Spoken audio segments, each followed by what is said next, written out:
Hello one and all, and welcome to Behind the Glass, your weekly automotive podcast hosted by two rather uninformed enthusiasts. No. I'm Sam from the YouTube channel Seen Through Glass. I'm Tony from Goodwood Car Sales. And you can watch us each week. We hope you enjoy the episode. You bloody crazy Australians. Are we in? Oh my God. Okay, so just in case you missed it, Tony and I are going to Australia in November. I think it was last week we announced? No, 2 weeks ago. You'd have to be living under a rock to have missed the announcement. Yes. Yeah, we have made quite a lot of noise about it. Well, rightly so, because, well, it turns out lots of you want to come and see us. Yeah. We have sold out our podcast recording in Sydney. I think we've sold out our podcast recording in Melbourne. Unbelievable. We are nearly sold out at the Gold Coast. Perth, you need to put some effort in. Yep, please. Perth, everyone is signing up for the free cars and coffee. Perth, you're being a little bit tight when it comes to the podcast recording. So time to shell out. Yeah. But no, we're super excited. So this is just a very quick shout out at the start of the episode because I'm already getting messages from people in Sydney and Melbourne being like, wow, we missed tickets. What's going on? So yeah, basically, if you're in Australia, you better act quick because we're on our way and you might not be able to see us if you don't act fast. Anyway, mate, what's been going on? We've had a heat wave here in the UK. 34 degrees. That was lovely. Yeah, it's called summer. Summer in September. Yeah, that's fun. Yeah, no, I'm not knocking it. I enjoyed it. Is it autumn now? Technically. Hold on a sec. Because winter is December, January, February. Spring is March, April, May. Summer is June, July, August. Yes, autumn, September, October, November. We're in autumn. Wow. But it's 30 degrees. Yeah, well, it was. Today the heat wave has broken. Is that it now? Then yeah, that's it. We had 5 days of it. What and then? Well, I mean, if we get 30 degrees in October, then we really know the world has gone upside down. Then we are in trouble. I think we might get a nice few sunny days towards the end of September. I always say September is the best month to visit the UK. I love September. You're never here. 34 degrees was punchy, but I love September. You're never here. In September? No, I am here. September, I'm often around. Right. I don't tend to go away. August, I'm never here. I'm never here in August. We're going away. You and I? Yeah. Yes, we are, mate. Very soon? In 10 days. Yeah. Or less. Will it be up there? I don't know. Yeah, I'm a bit nervous. Well, so I am actually flying to New York tomorrow. Oh. So, yeah, I'm out of here. For how long? 1 day. I mean, we speak every day, by the way, ladies and gentlemen, and I never, ever know what he's doing or where he's going. Yeah. Ever. He just says, I'm going away tomorrow. Yeah, off to New York, yeah. Not that he's got to tell me, but... I fly tomorrow morning. Oh, are you right there, mate? There's a fly. It's like I mean, it's going to eat me. There are some bugs in this room. I mean, if you think that's going to eat you, wait till we get to Australia. You're going to really be in trouble. So yeah, off to New York for literally, I fly Tuesday morning, land Tuesday afternoon, film something very exciting, which we'll talk about in 2 seconds, on the Wednesday, fly back Thursday morning. Oh, you can talk. It's not, you haven't signed a bit of paper. We can actually We can talk about it. We can absolutely talk about it. That makes a change. Yeah. But I assumed, I was like, September, lovely, America's been hot, I keep seeing all these news articles, heat wave in Phoenix, Arizona. So I was like, this is going to be great. Looked at the weather report. Wednesday, the one day that I'm there, the heat wave they're experiencing breaks, and thunderstorms and scattered showers are predicted. In New York? In New York, or the New York area, which I hope to pop into Manhattan because my cousin lives there, but I'm actually not going to be based in New York. I'm going to be just outside because New York would be the worst place to drive the car that I'm going to film. Right. You want to know what it is, or do you want to try and guess what it is based on that sentence? It's obviously something not modern. Because if it was modern, it would be absolutely fine in the city. So it's obviously a pile of poo, which makes sense because that's most of the time what you drive, apart from your GT3. So take it away, Scholar.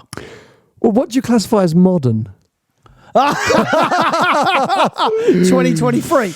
So I'm going to go and drive a Ferrari 458 Speciale converted to a manual. Oh, I've seen this car online. It's the world's only manual 458 Speciale. Yeah, and I won't go in on the bloke because, one, because you're going to meet him tomorrow or whenever, and secondly, I saw some clips online and he seems like a very nice chap.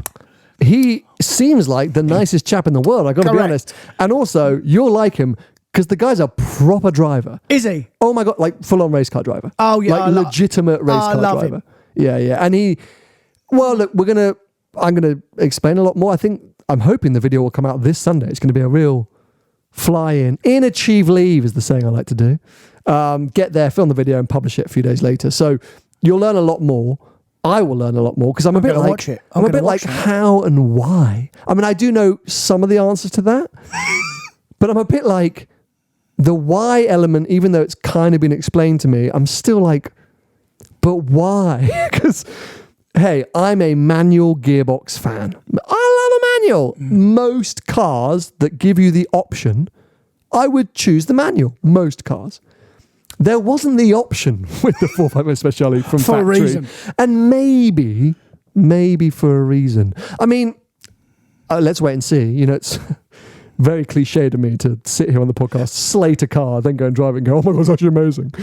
But there's a part of me that thinks, is it going to be too much? Is it possible for a car to be too much? Because it's not the most powerful, crazy manual gearboxed car ever. Mm-hmm. But I would just assume that the Speciale would suit that automatic flappy paddle gearbox. Yeah. I mean, the why bit may get answered when you drive it, firstly, because you've probably never, ever driven anything like it in your life, I would imagine. In terms of... No, I was racking my brains. I'm trying to think of what is a lightweight, track-focused, mid-engined supercar with a manual gearbox that I've driven. And 600 horsepower. Yeah.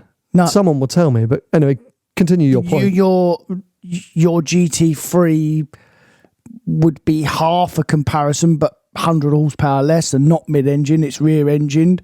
What else would there be? That torque curve's different as well, isn't it? Yes, I would say in a Speciale to a GT3. Not hugely different because the powers, because they're both NA cars, the power is higher up in the revs for sure. I just think of a Speciale being more urgent, but maybe that's because of the automatic gearbox. Yeah, it's not. Yes, it's just a different power delivery. I always, well, you know what my thoughts on the Speciale. I had one for 2 years, as most of you know, and I've done a lot of miles in it, and I often say that I think they're a bit overrated, the Speciale, for what they are. I mean, they are a great car, obviously, but there's plenty of other cars now that are much better than them, but people always say that the Speciale is one of the greatest Ferraris ever. I don't necessarily agree with that. But, I mean, putting a manual gearbox... As you know, as I've just learned, the bloke's a proper racing driver, so I'm not going to go in on him anyway because he'd finish me off.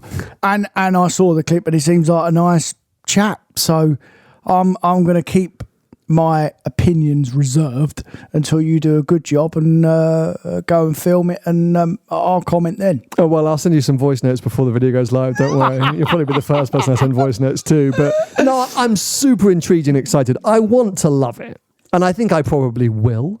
But it will, at this point, I'm sort of looking at it going, it's not a car that I look at and think, that would be better if it had a manual gearbox. There are lots of cars that I think that. There are a lot of cars that I go, how can I improve this? You know what, just manual convert it, then that's going to be perfect.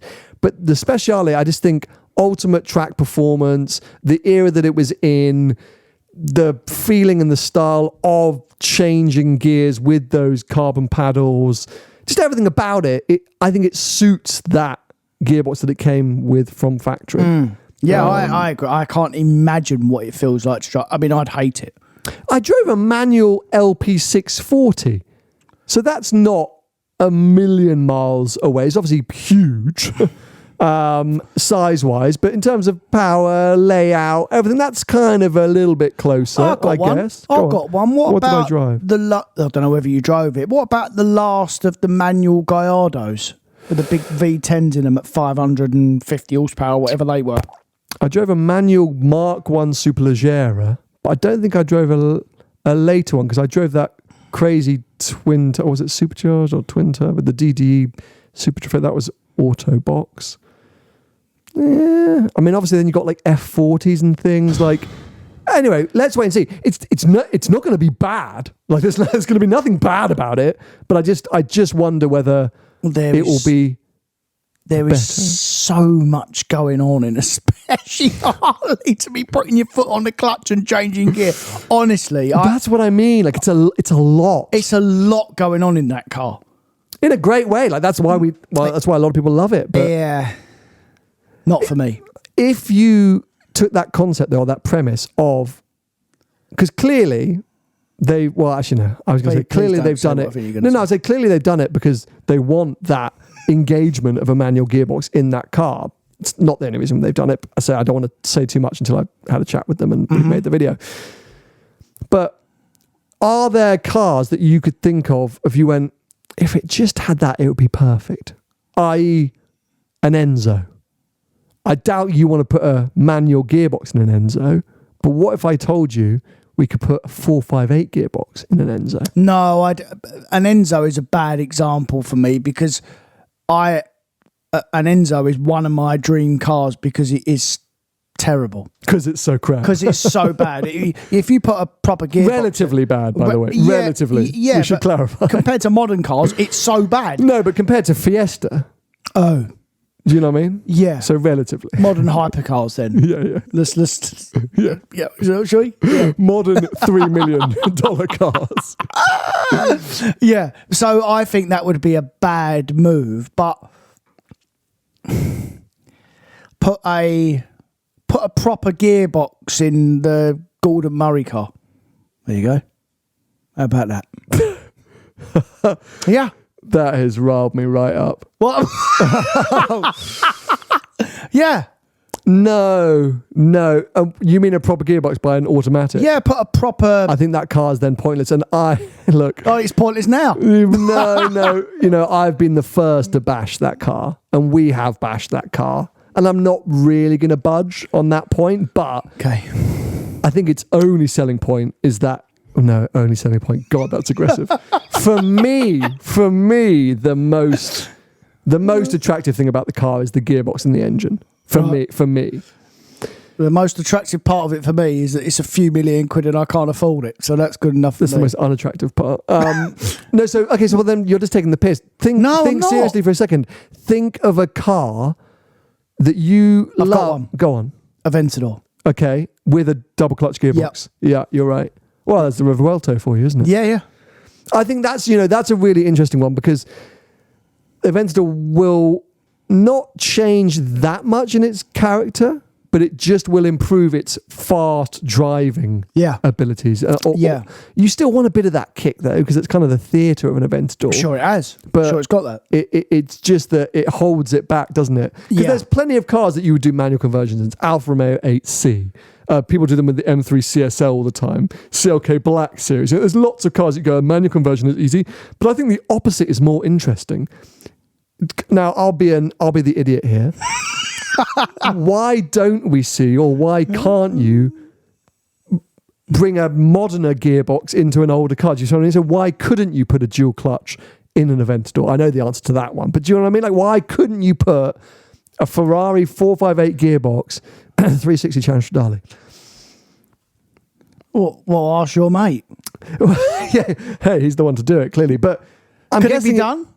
This is what I'm asking you. So you don't know the answer either, really? No. But there must be a reason. Obviously, size-wise, packaging, technology. But if you can do it the other way around, I guess manual converting is easier.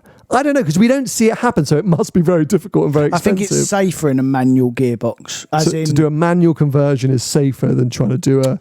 Yeah, because of all the torque and stuff that goes through. But dual clutches are lighter, they're smaller. So they're heavier, no? Dual clutch. A dual clutch gearbox is heavier. Oh, sorry, you're right. Of course. Yeah. They're lighter. There's two of them. How does that make sense? Another classic Sam comment on Behind the Glass. That four-wheel drive 2RS, So, yeah, do you remember that one? That really. That's the funniest thing I've ever heard. I've stepped in a few graves on this channel before. Some grenades. Just done another one there. Yeah. But do you know what I mean? Like, so apart from the packaging, it must be a technology thing. It must be hard to recalibrate an Enzo to have a dual clutch gearbox. Yeah, I mean, I want to see it though. Tavares, what are you doing, mate? Crack on. Yeah. Let's put some new gearboxes in some old cars rather than some old gearboxes in some new cars. Hey, why don't he put a manual gearbox in his P1? See, that's another car that I'm like, I'm not looking for a manual P1. Do you know what I mean? Like, I'm just not. It wasn't looking for a manual 458, but here one is. Yeah. Speciale, don't forget. Speciale, yeah. Bloody hell. Just on Ferraris real quick, my 360 conundrum continues, and to update you, this week I stumbled across the fact that Romas have fallen to 150 grand advertised here in the UK. 2 cars listed in the UK at 149,995. So God knows what the real values are. But when did that happen? Because I feel like I just test drove that car for the first time a week ago. Well, you didn't. No, it's a good 3 years ago. I mean, they have had a poo, them cars. They've had a real poo. Yeah. Because list, they're what, 210, 220 spec'd up? Oh, it depends. I think it really depends. My one was 250, my black car. 250? Yeah. And what would that be now? 202? 2? Under 2? Be under 2, yeah. I sold it for 200 in January. Oh, wow. Yeah, so it'd be 100. It'd be more than that now. It'd be less than that, sorry. Yeah, so why... So is that because people have realised, oh, wait, this is the new California?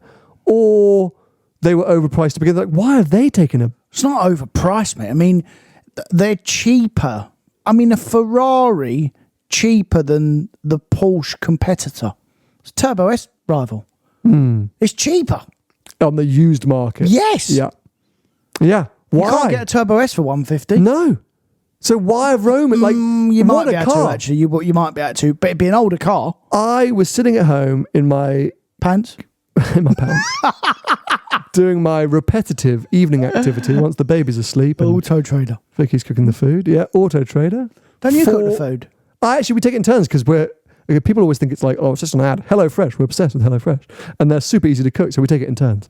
I cook one night, she cooks the other night. Because that time when the baby goes to sleep, circa 7 p.m, you're like, life. Quick. Oh my God. To the bedroom, darling. We're going to sleep. yeah, literally.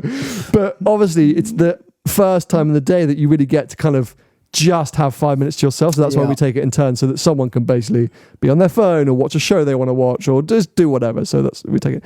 But if it's not my turn to cook, I'll jump on Auto Trader. Yeah, 4 seats, sub 5 second 0 to 60, blah, blah, blah, blah. Do you really fill in all them boxes? Yeah. Because I know what's there, but then look at this example. The Roma surprised me. I know the cars that I want, but I was just like, I'm bored. Let's have a quick look. Expecting to see loads of Lusos that I couldn't afford. Firstly, I'd forgotten about the Luso T. Then I reminded myself, no one really wants a Luso T. No. But secondly, then a Roma popped up and I was like, what are you on about? A Roma at 1.4? I need to email Magnitude this week actually being like, how does this work out on finance? Because, that Luso that I looked at, which was a 180 grand car, was 40 grand in, 2 grand a month. A 150 grand Roma, that's got to be closer to 15 grand in, 1,500 quid a month, something like that, I'm guessing. Oh, you'll be surprised. I bet it'll still be 2 grand a month. Do you think? Car. Yeah, because the balloon the residual's going to be awful. Correct. Wicked car at 150 grand though. Yeah. My gosh. Yeah. Well, look at all its competitors. It's a Ferrari, the flagship brand, and it's arguably, apart from probably the DB11. No, but it's a DBS rival. DBS. I did that video. Alexander's DBS, Roma, Continental GT, and Turbo S. But DBS is probably 150 grand as well.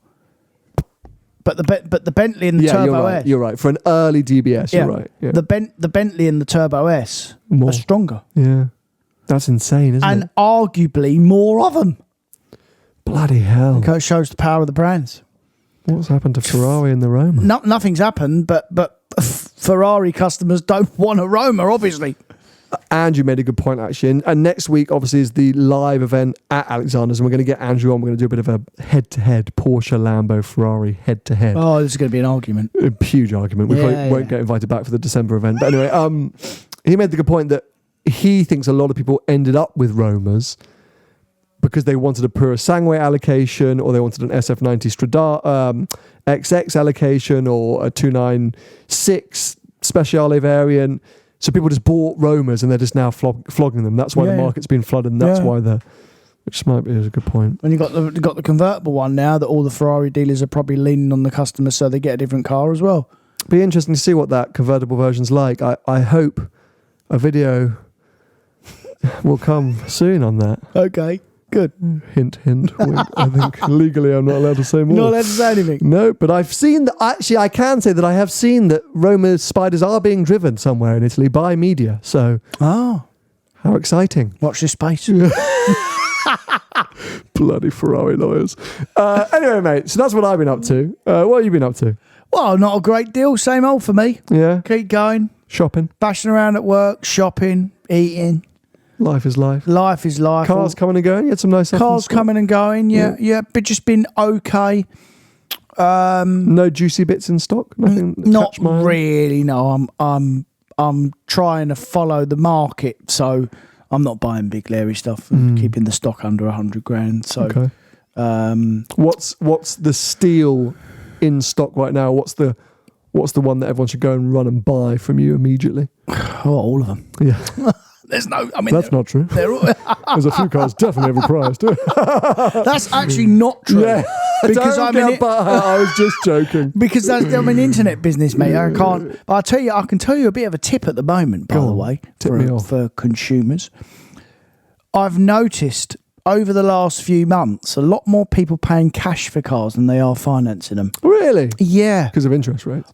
Got to be. They've got money elsewhere and they're moving it around. And obviously, as a dealer, we do try to get people to finance cars. Obviously, benefits you. Of course, benefits us as a dealer. Obviously, but they're just saying no. Interest rates too high, or no, I've got the money. Thanks, I'm all right. And I'm not talking about 15 and 20 grand cars. I'm talking about 60, 70 grand stuff. Oh, fair enough. Bloody hell. Yeah, I'm really am seeing that a lot. Has it been a while since you've had so many cash buyers? Yeah. Yeah. Like I have constant conversations with our finance company, and our penetration's really dropped off. We're not selling any less cars, but the finance penetration has really, really dropped off. So that's an interesting one because, cash is king is a famous saying, isn't it? But actually, in your world, though, if someone's turning up so I can buy the car right now with cash, do you not actually want to go, well, hold on a sec, you sure you don't want finance? Well, historically, yeah, but now you're chopping the hand off for the cash. No, not just that. Like, I don't like ill advising someone. Like, if I think at the moment cash is the best way to buy cars because interest rates are too high, then I'd advise someone that. I wouldn't tell a lie. Do you know what I mean? Just to benefit, just to earn a few £100 on finance commission. Like, you know what I mean? I'd rather tell the truth and then come back to me and be happy. Sure. So, no, I tend to advise people correctly. Fair enough. Good on you. Well done, yeah, sir. it's the right thing to do. It is. No? Yeah, no, it is the right thing to do. You just shocked it. You shocked that a dealer's ever said that. Shocked that you said it. Yeah. That's why dealers don't like me on here, mate, to tell the truth. Oh, no, those death threats keep coming in. I went up to Caffeine Machine. Oh, yeah. Took part in one of their I Love You Man events. Oh. Which was actually super nice. What is it? So it's not too dissimilar to a live podcast event that we do. So nice seated audience, sit down, have a chat. Lovely. There's like 45 minutes of, or maybe an hour of just chat. Like for me, it was like my origin story, how I started, what I've been up to. And well, not that again. Been how many times you told that? You could write a book. Remember when I was 5 and I picked up a video camera for the first time. But no, yeah, a bit of origin. But with so obviously the I Love You Man element is a tip of the hat to mental health. Mm-hmm. So every now and again, moments of like, okay, how did you feel in that moment? How did you deal with it? What was going on? Then we do a big Q&A afterwards. But what was really nice for me is it's not recorded in any way, like apart from maybe someone being a bit cheeky and holding up a mobile phone, which I asked them all not to. It wasn't recorded because so little of my life as seen through glass is not recorded. I've spoken about it before on this. Your whole life's recorded, mate. Yeah, well, I've said many times that there are so many driving experiences, which I don't count as driving experiences or moments, because I'm filming them or I'm documenting them. Exactly that. Or I am being filmed for something else or being recorded by somebody else. So I have to be on. Like, of course, especially here on the podcast, you guys are getting the most authentic version of myself. The main channel is still a very authentic version of myself, but it's turned up to whatever. 11. Yeah, that's such a cliched saying, but no, it's true. It is. It's because it needs to be entertaining and it needs to have energy and it needs to deliver the points concisely. Here, it's a lot more relaxed, so we can just chat amongst ourselves. And as I say, I can make foolish comments like 2RS as being four-wheel drive and double clutch gearboxes being lighter than single clutch ones. Anyway, to mention but a few. But I'm still, my brain is still thinking where not recorded, whether it's a driving experience or a chat like that, it was very refreshing. So I did enjoy that. And I think the Q&A, it got a bit juicy because I'm going to honour the not recorded nature of it and not repeat the topics that we discussed. Mm-hmm. But I felt cut free, Tony. I was like, come on, guys, like, just get Larry. Like, is that why I wasn't invited? 100%. A few of them were about you, actually. And I said he doesn't realise he's being replaced imminently by Miss Emma Walsh. Oh, my God. But it's, it made me think that maybe each year some of our live shows shouldn't be recorded so that they can be in the moment. Yeah. I think it would be nice. I think it was nice for the audience. They felt like they got something really exclusive. I say it was relaxing for me. So I think watch this space. After Australia, we'll have a big announcement about our plans for next year and the various things that are changing and evolving. But I think one of them will be a non-recorded show. So thank you so much to all of you that came. Thank you to Caffeine Machine for inviting me. Supported a charity that I'm a big fan of called Better, which is a mental health charity. And it was a good event, and we met a kind of different group of people and some nice cars. And it is good up there. It is, I've been a few times. I don't go enough. They're about to launch their second site any second now. But where? Will lads know? Near Milton Keynes. Oh, okay. Yeah, so it is really, really good, and I think we need more of that, more destinations, more places to go to. But I think maybe one day we'll do a live event there. Yeah, ourselves. It'd be real nice. Yeah, it'd be good, yeah. Now, a few new cars launched, but new cars that you're going to have absolutely zero interest in, but I kind of want to try and discuss. So just give me the benefit of the doubt here. All right. Firstly, the electric GTI. Did you see this? Yeah, I saw it. So we had the IAA, the German Auto Show. I don't know where that accent came from, and I'm probably going to get cancelled for it. Based on an ID4, is it? ID2. Oh, okay. So this is the encouraging part, right? Because a bit like with the Hyundai Ioniq, the question always is what's the size of the vehicle? It's too big, yeah. That's always the thing. One moment, sorry. Vicky, my wife, is asking if I have the pram. No. I think you have the pram. You've got the car. Just recording the podcast. Sorry, everyone, but when the missus calls. You tell her where to try to his house. Hey! That's an interesting segue. We'll come back to the ID GTI in 2 seconds. Huh? Point just proven. My garage dilemma, which I keep boring everyone with, has just been proven right there. Vicky, at home, needs to go and do a mission. I've got the car. Sometimes, regularly, I drive off with the pram in the car by mistake. Oh, do I have the pram? Oh, God. You've got it in the car, haven't you? I think I do. Yeah, you've got the car. That's what I just said to you. You've got the car. I've got the car, but is the pram in the car? Oh, I'm panicking now. It must be. She's going to kick off if I got the pram. Especially when you just told her you haven't. So don't worry, head downstairs, carry the baby all the way downstairs. You'll find the pram. Don't worry. Oh wait, it's not there. But this is the conundrum. So I took the car this morning because I had to drop the dog back at my parents'. Oh, such a boring story. Wait a minute. Can I ask you something? Yeah. So you've left your wife. Yep. And baby. Without a car, potentially without a pram. Without a car, and with the car seat. No car seat, and potentially no pram. Oh no, you can't do that. I can't. That's why we've got to sort out this. That's why, unfortunately, I'm enough of a first world problemed douchebag and out of touch enough to not be able to survive with just the one vehicle. But no, that's wrong, mate. Most people with families have got 2 cars now. I have 3. Well, you're lucky then you've got 3. But even most normal families have got 2 cars now. Okay, fine. Well, thank you for talking me back off the edge. But the point being, truth be told, the 360 had a little tiny issue. Again. Just a small... Well, basically the what would you call it? Broken. The hood. No, like a cover, drive shafts, hey. The cover of the drive shaft popped off. It has a little ring that holds it in place and it just slipped off. Just let a load of grease out. Like the sleeve. Sleeve, there you go, that's it, the sleeve. There's a little metal ring that holds it in place. For some reason, I hadn't driven the car in 4 months.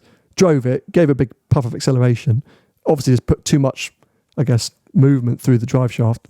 Pumped it off. And some grease fell out. Went on the exhaust. I was smoking my engine bay. I was like, again. Pulled over. We worked out what that was pretty quickly. So I popped the car down to AV, just socked it back on, but it's still there. I haven't picked it up yet. And the GT3 is at Windrush because I had to. Anyway, so basically that's why I had to take the. So you got one car. You had one car. I had one car. Right. So I jumped in it, but now just left my baby and my wife stranded. So hence why I need the Roma. You don't need a Roma. Let's get back to cars that maybe are a bit more appropriate. ID GTI. ID2 because get one of them. Well, so here we go. So Ioniq 5 looks tiny, looks great, massive. Huge. It's an SUV, classified an SUV. Classified an SUV. It's an Evoque rival. Is it? Yeah. If you search on thingy, it comes up an SUV. Right. Maybe that's just depending on your search engine, but anyway, huge. So I'm not saying that because it's based on an ID2, it's going to be small. I think it will still be big, this vehicle. Smaller. But hopefully smaller than an ID3, which is, again, not tiny. Mm-hmm. I love the design. I think they've nailed the design of this. It looks aggressive. It looks cool. As I say, it looks small enough. 2027. We've got a while to wait for this bad boy. Yeah. But this is what these companies have got to do. They've got to think outside the box now because everything's going to be electric. You know, characteristically, they're all going to drive very similar. So they've got to make them look really wacky or do something inside. It doesn't look wacky. It just looks like it looks like a concept GTI. Yeah. It looks cool. Yeah. Well, that looks wacky then. I don't know if that's wacky. I think it's futuristic. Yeah. I think because, there's things that look wacky. What looks wacky? I don't know. There are some wacky looking cars. What was that other BMW Vision concept that they did at the IAA? There are some wacky looking things. The Tesla Cybertruck is wacky looking. Yeah. This looks like a futuristic GTI. But my issue with the whole 2027 thing is I feel like with electric cars, and because that's part of my Auto Trader search these days, the best electric cars are the ones coming soon. Do you know what I mean? Yeah, but that's like saying, I completely know what you're saying because in general, the best new cars are coming soon in it as well. Yes and no. So we know that there's a new M5 on the way, right? Mm. The current M5, or the one you could go and buy on Auto Trader, and the generation before, and the generation before that. Okay, maybe not the V10 because you keep telling me it's really expensive to run. But long story short, there are a million great M5s out there. Okay, the latest one might be better, blah, blah, blah, blah, blah. Yeah. I cannot buy another electric GTI product. It doesn't exist. My options for a small Volkswagen electric is an ID3, because I don't think ID2 have hit the road yet. No, I've not seen one, no. So ID3, which has been out for a while, and that doesn't excite me in the same way. So it's a really tricky one, because nowadays there are some amazing used EV bargains, in inverted commas. e-tron GTs at 70 grand. We've talked about Taycans, I-Paces, Polestars, Tesla Model 3 Performances. Really now kind of affordable used EVs. But I look at it, I go, what EV do I actually want? Forget what's a bargain? What represents a bargain? What EV do I actually want to buy? Well, it's the new Mini, not out yet. It's the ID GTI, not out yet. It's the Renault 5 or the Alpine, not out yet. It's the new BMW i5, not out yet. All the ones, and even if you were to wait, that new Volvo, the EX30, not out yet. Then you wait however long it is, a year. People are still waiting for their Electras, by the way, I think. And then something else gets launched, and you go, I want that. That one's better. That one's got newer tech. That's more exciting. But until they fully catch up, that is going to be the electric market, mate. It's going to improve so rapidly, whether it improves rapidly enough. But this is going to be another problem with the electric market. But that's what's going to happen. It's a headache as a potential buyer, because I realise that the depreciation is massive, especially the more expensive the EV, the quicker or the more aggressive the depreciation. Yeah. So that's what I mean by you can pick up some great used EVs. But I actually look at it and go, right, I could have a 3-year-old Taycan at 80 grand that does realistically 200-mile range and is older tech and apparently has a few issues and whatever. Or I could hold on a year and get a 40 grand EX30 Volvo with newer tech. Okay, fine, similar mileage. That's a bad example. But do you see what I'm saying? Like, yeah. I don't know at what point to dive in, because that Abarth that I keep banging on about, I saw a couple of them in London yesterday. Too much money. Yeah, but I know in a year or so there'll be less money. Yeah. But then will there be a cooler new product that I want over that Abarth? So when do you bite the bullet and jump in? But you can say that about combustion car. No, you can't. I think you can. Because you like newer stuff. But okay, here's an example. You can't keep up. Well, but you can get... The problem is there's so much newness in the world of EV. You don't have the options. If you want a new RS3, right, you're looking at a new RS3. Yeah. It's not like you can say, well, look, it's not around for a year. Sit tight. You could go and buy an RS3 now. You can still go and buy an RS3. You buy a used one, yeah, but there was that point where what you're talking about now, where people were in, say, A45Ss, and they're waiting for the new RS3, which was another year away. But there was an A45S. My point being, in the electric world, because too new, there's no hot hatches really, apart from the Abarth is kind of the first. There's no Hyundai do one. There's no the Ioniq 5N. Yeah. It's not out yet. Right. Got launched at Goodwood, so soon to come. And as we just discussed, it's an SUV. It's another one. It's an SUV. Yeah, so coming soon. Yeah.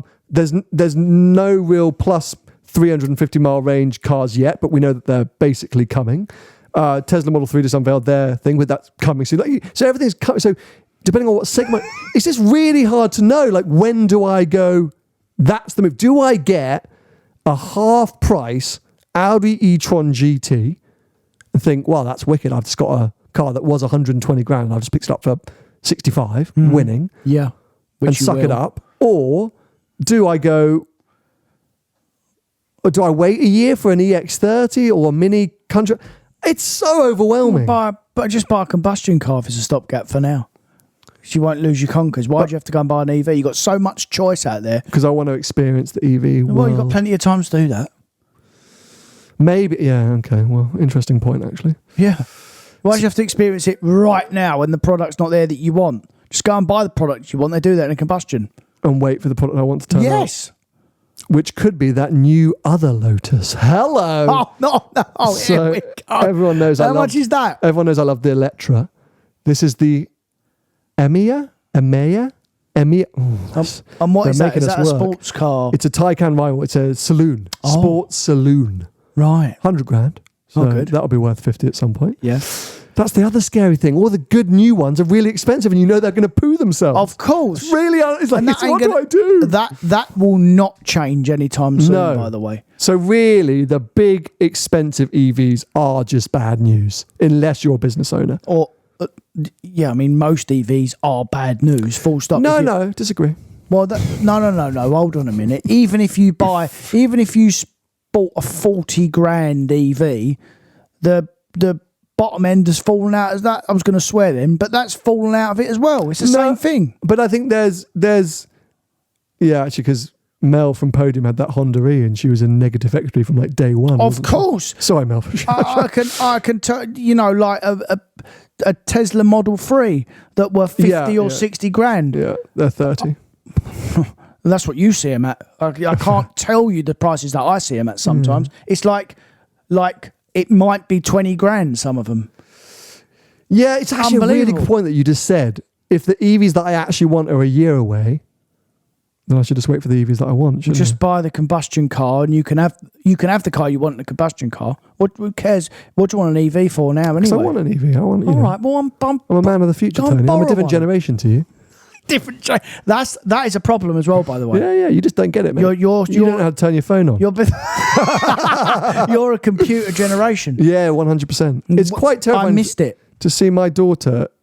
Like, she already basically knows how to turn a phone on. She's 8 months old. You wait. Honestly, mate, you're 4-5 months away from us starting to really start working an iPad. It is frightening that they pick it up and they just know how to use it. And do you know why that is? Because they're watching you all the while. Fair, they're watching me do it. They're watching you do it. It's all we do now. You just sat 10 minutes ago, just said to me, when you get 5 minutes, you sit on your phone and go on auto track. She's watching you. Yeah, that's why she picks her nose as well. Yeah. I'm sure she does some other things that she shouldn't be doing either. Anyway, Lotus Emeya. Yeah. Emeya. So it's basically the saloon Electra, which I loved and I adored. It does worry me that I think customer Electras haven't quite turned up yet. But this thing looks da bomb. It's got all the right numbers, all the right stats. Can't wait to have a go in it. How many miles? What's the range? Same as the Electra, I think. So claimed 350 odd or 330 or something like that. There'd be a new Taycan out by then that will do similar. So what you're saying? You don't know what's going on with Porsche electric stuff, because we've obviously got the electric Macan coming, but that's all a bit quiet, isn't it? Next year it's delayed. Yeah, but we can't get it to work. Yeah. And I'm not hearing big things about numbers. I'm not hearing big things about numbers. Can't get Taycans to work. Yeah, Taycans are endlessly having issues. Broken. Well, to go from electric cars that we found out at our Podium Live event, none of our audience care about, let's come through some full-blooded, hair-raising combustion engine vehicles. We both dabbled in a bit of Goodwood Revival coverage this weekend. Oh! So neither of us could make it. No. Couldn't get down there. You've never been before, right? I've never been to Revival, no. But I said to you at the weekend that I'd probably like to go. Yeah, so just to recap, in case you don't know what it is, Revival is a race meeting, but a historic race meeting, where the entire event is themed, I'm going to say 50s and 60s, but maybe I'm wrong. Maybe it's 40s and 50s. Right. But long story short, Goodwood doing things in only the way that Goodwood could. Firstly, make you wear fancy dress. Yeah. So it's a rule of entry that you have an outfit. I think 60s is as late as you can, or maybe 70s. They give you a bit of an overview and you get your ticket of style, inspiration and blah, blah, blah. But you're basically not allowed entrance unless you're wearing that kind of outfit. All the stands and retailers and ice cream vendors, and they all have to be themed. So it's like stepping into a time warp. And then all the races, I say, it's a historic motor race meeting.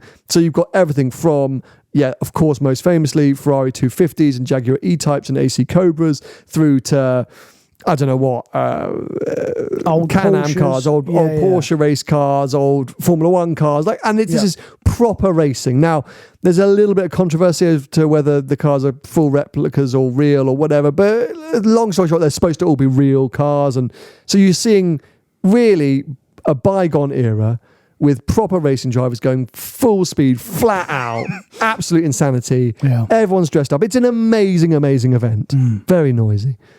But it's a chance to see these cars driven flat out and in a way that you don't usually expect to see cars like that driven, right? Of course. You text me being like, what's going on? What is this? What is happening? Yeah. I mean, I obviously I'd seen it before, but as soon as I saw old, I never really paid too much attention. But the problem, what happened to me at the weekend is that it's international week or two for football. So there's no football on. There's no motor racing on. Right. So all I had to watch was British GT or Goodwood.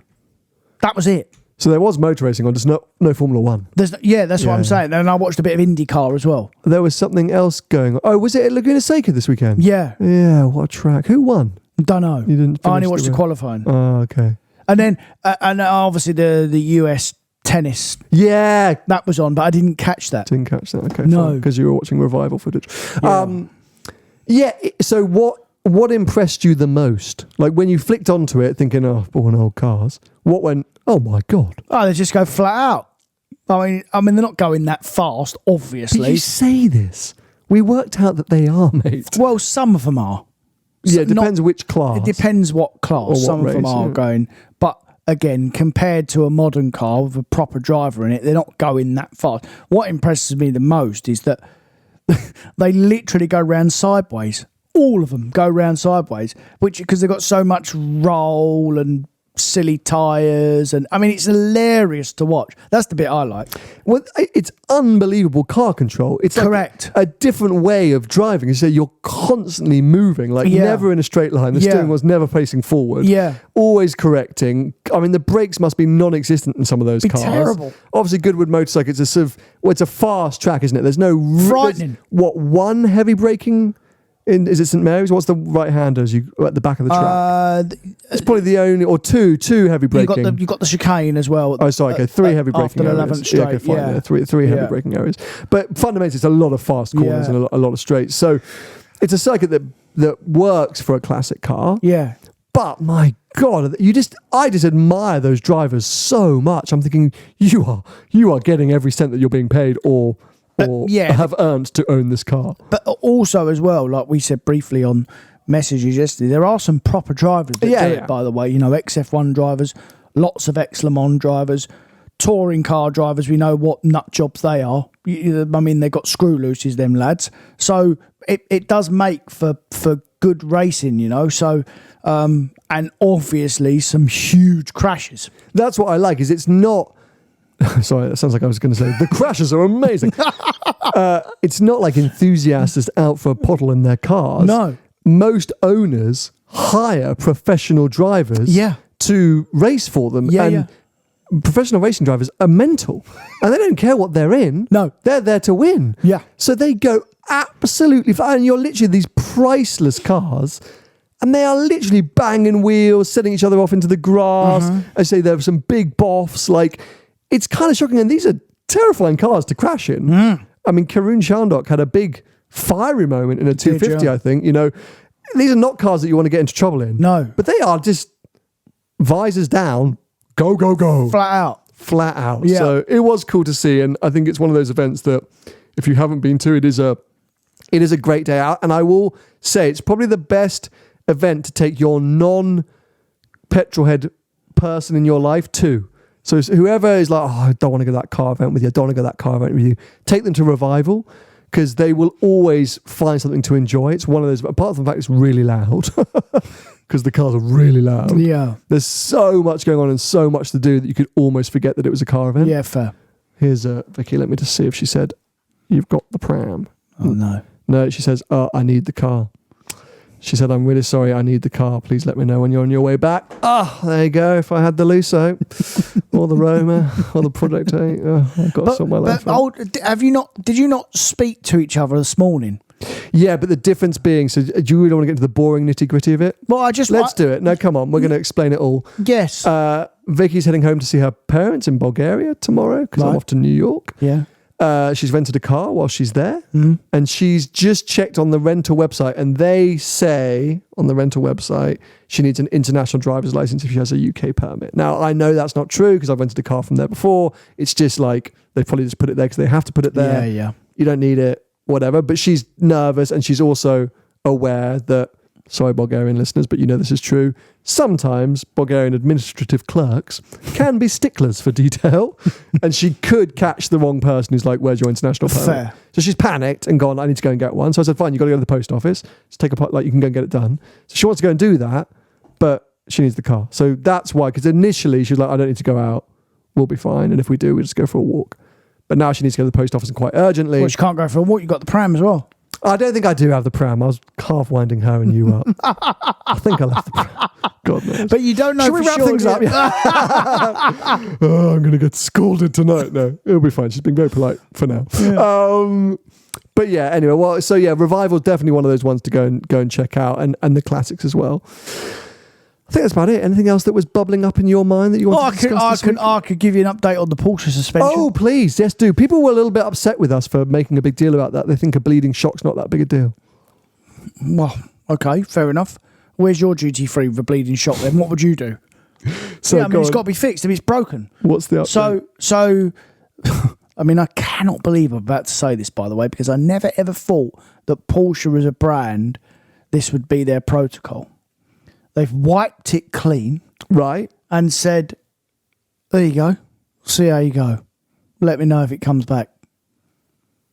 I mean, it's obviously weeping. Did you explain that you're about to do a 2,500 mile road trip around Europe? Yeah, they said it's fine because if it's... I mean, technically, we are making a little bit of a mountain out of a molehill, but when you spend 200 grand on a car, by the way, this ain't a $3,000 Fiesta... You don't expect a weeping shock of any. You don't expect anything. All of my previous Porsches, they've all been as good as gold. Or if they've had a problem, they just replace the part. It's as simple as that. Now it's gone in and they're saying, oh, Porsche Germany's protocol is to just wipe the shock and see how you go. Well, you know what? Then I'm going to say it's clearly not that bad. It's clearly not an issue. It's not, but it is an issue because it's weeping. Yeah, but clearly they can weep. maybe those parts, or the way they're engineered, every now and again they'll do a bit of weeping, a little bit of a cry because of the way you drive it. Right, so if you're crying, you're right, are you? Yeah. Sometimes. No. Happy crying? No.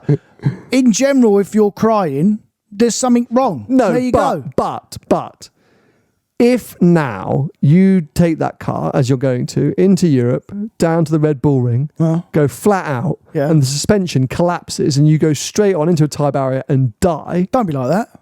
Not you, because you'll be dead, but I, on your behalf, will be suing Porsche for releasing your vehicle with a known fault and advising you continue driving. Yeah.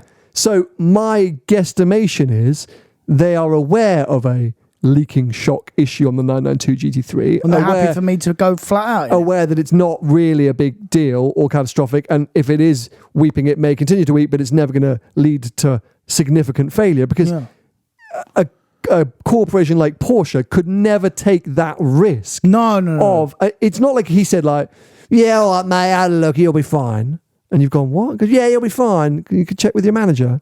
No, don't worry, mate. He's gone, we've called Germany. And Germany be like, it's not a problem. Yeah. So that suggests that it's not a problem, mate. What will happen is that the weep will just get worse. And what they do, this is the problem that I often see this as a independent dealer as well. These problems get kicked down the road until they're out of manufacturer's warranty. Then either a dealer or some unassuming punter buys it as a used car. The car's been carrying the problem for 2 years, should have been fixed under manufacturer's warranty, and now some poor bugger's got a bill to pay because Porsche or whoever the brand is didn't fix. And that happens a lot, by the way, in my industry. So I'm just trying to get the car back right again. Yeah. And I'll be checking it when I get back. I'll probably be checking it en route as well. Well, I hope you will. I will be, yeah. I want to do that whole trip together. I've got school fees to pay. I can't end up in a wall and die. No. Great for content. I am looking forward to that trip. We've got some cool things lined up. So stay tuned. As I say, next week we'll be live from Alexander's Prestige. We'll be joined partway through that episode by Andrew for this big debate. Ferrari, Porsche, Lamborghini, but we'll be doing all the usual stuff. And then following that, we'll be coming to you from the road, from that road trip, that GT3 road trip into Europe via Porsche HQ, hello, and down to the Red Bull Ring. So lots to share with you over the weeks ahead. So subscribe now if you're watching here on YouTube. If you're listening to us, you can follow us on Apple Podcasts, Spotify. Leave us a review. We always appreciate it when you leave us a review. If you want to follow Tony in the meantime, he's at Tony Gravelwood Car Sales on most social media platforms. I'm at Seeing Through Glass, and this podcast is at Behind the Glass __ podcast. We'll be back with you next week. Bye-bye. See ya.